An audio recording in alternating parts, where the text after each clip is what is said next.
Di Indonesia, kasus perselingkuhan marak terjadi karena berbagai faktor, mulai dari masalah komunikasi, ketidakpuasan dalam hubungan, hingga pengaruh media sosial. Fenomena ini bukan hanya merusak rumah tangga, tapi juga meninggalkan luka psikologis yang mendalam. Nah, di video ini kita akan membahas tentang pengertian, jenis-jenis, penyebab, dan dampak dari perselingkuhan. Yang pertama, kami akan membahas tentang perselingkuhan. Apa itu perselingkuhan? Nah, perselingkuhan artinya sepasang suami istri yang memilih untuk menikah karena cinta, belum tentu dapat mempertahankan komitmennya selama pernikahan. Cinta memiliki 3 komponen, yaitu keintiman, gairah, serta komitmen. Ketiga komponen ini saling berinteraksi untuk membentuk serta mempertahankan cinta. Ketika salah satu komponen cinta berkurang, maka intensitas cinta pun dapat menurun. Dalam pernikahan, yang merupakan ikatan antara pasangan suami istri, menurut pasangan, untuk bisa saling setia menjaga hati dan perasaan hanya untuk pasangan saja. Yang berikut jenis-jenis perselingkuhan. Yang pertama itu ada perselingkuhan emosional. Perselingkuhan emosional ini terjadi ketika pasangan merasa jatuh cinta pada orang lain di luar hubungan pernikahan dan biasanya tidak memiliki unsur seksual. Yang kedua, perselingkuhan yang melibatkan aktivitas seksual. Menurut Cuick 2009 menyebutkan jenis perselingkuhan ini merupakan perselingkuhan yang melibatkan tindakan hubungan seksual, termasuk berpelukan, berciuman, bercumbu, hingga melakukan hubungan seks, oral maupun hubungan intim bersama orang lain yang bukan merupakan pasangan dalam pernikahan. Kemudian menurut Sabotnik dan Harris, mereka membagi perselingkuhan menjadi 4 golongan, yang dimana serial affair atau perselingkuhan yang kurang melibatkan keintiman emosional tapi bisa dilakukan berkali-kali dengan orang yang berbeda-beda. Kemudian yang kedua adalah flings. Tipe ini mirip dengan serial affair, namun hanya dilakukan dalam waktu yang singkat, seperti perselingkuhan 1 malam atau beberapa bulan saja. Kemudian yang berikut, romantic love affair. Pada tipe ini, perselingkuhan melibatkan hubungan emosional yang mendalam. Pada hubungan perselingkuhan ini, seseorang bisa meninggalkan pasangan pernikahannya atau tetap menjalin hubungan perselingkuhan dalam jangka yang panjang jika perceraian tidak memungkinkan. Dan yang terakhir, long term affair. Tipe ini merupakan perselingkuhan jangka panjang yang melibatkan emosional yang paling mendalam. Baik, kita akan masuk dalam materi yang berikut, itu penyebab perselingkuhan. Nah, menurut Sadarjam pada tahun 2005, setelah menikah ada kemungkinan pasangan suami istri mengalami konflik dalam pernikahan karena adanya perbedaan latar belakang budaya keluarga, nilai-nilai yang dimiliki, maupun persepsi dan harapan yang berbeda satu sama lain dengan pasangannya. Nah, konflik dalam pernikahan biasanya bermula dari komunikasi yang kurang terjalin dengan baik antara suami dan istri. Sedangkan menurut Hasan pada tahun 2023 menyebutkan penyebab perselingkuhan ada beberapa alasan. Yang pertama itu rasa bosan yang dialami oleh pasangan. Nah, rasa bosan yang dialami oleh pasangan. Nah, hubungan yang berjalan monoton dan tanpa kehangatan bisa membuat salah satu pihak merasa bosan.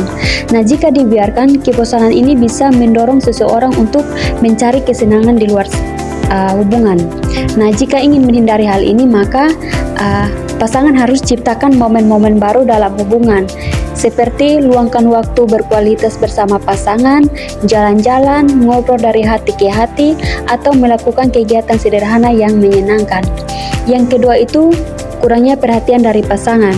Nah, ketika pasangan mulai jarang memberi perhatian, seseorang bisa merasa kesepian dan tidak dihargai. Nah, perasaan ini bisa jadi celah untuk datangnya godaan dari luar. Nah, jika ingin menghindari hal ini, maka berikan perhatian kecil secara rutin, seperti tanyakan kabarnya, beri pujian, atau cukup hadir saat dia sedang membutuhkan teman bicara. Nah, perhatian sederhana bisa menjaga hubungan yang tetap hangat. Yang ketiga itu cinta yang mulai memudar.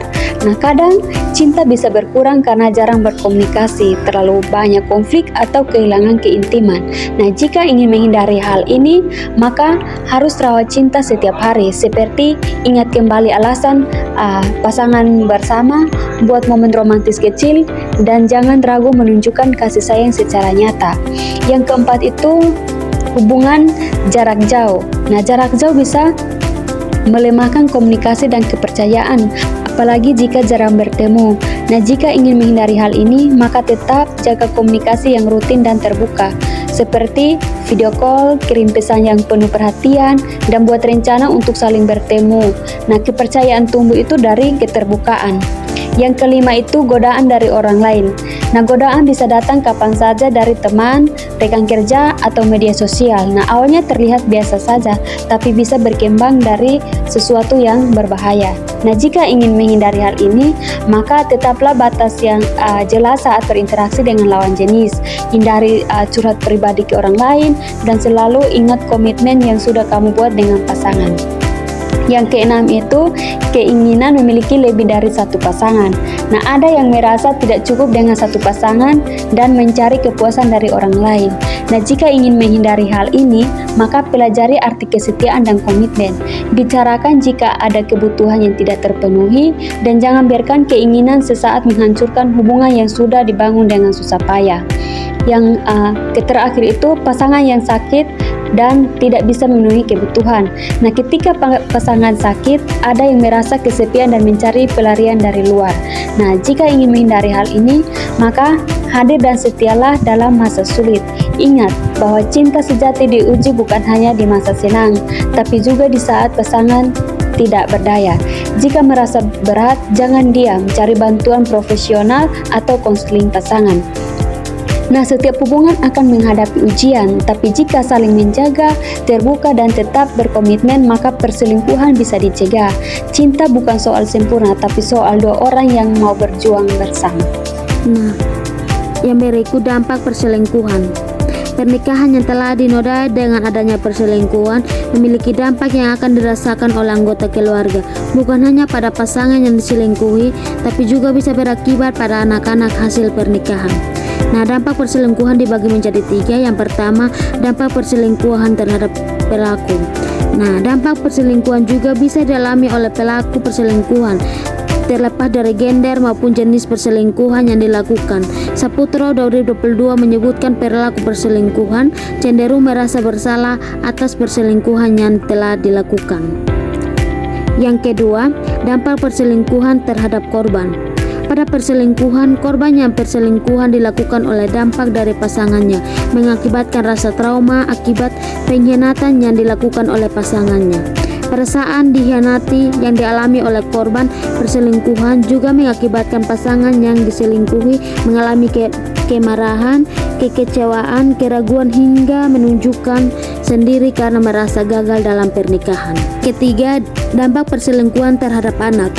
Perselingkuhan yang terjadi dalam pernikahan tidak hanya berdampak pada pasangan yang menikah saja, tapi juga bisa berakibat pada anak-anak hasil pernikahan. Dari beberapa penelitian sebelumnya ditetapkan informasi bahwa perselingkuhan orang tua dapat berakibat pada gangguan rasa aman maupun pikiran hingga harga diri anak-anak dalam keluarga.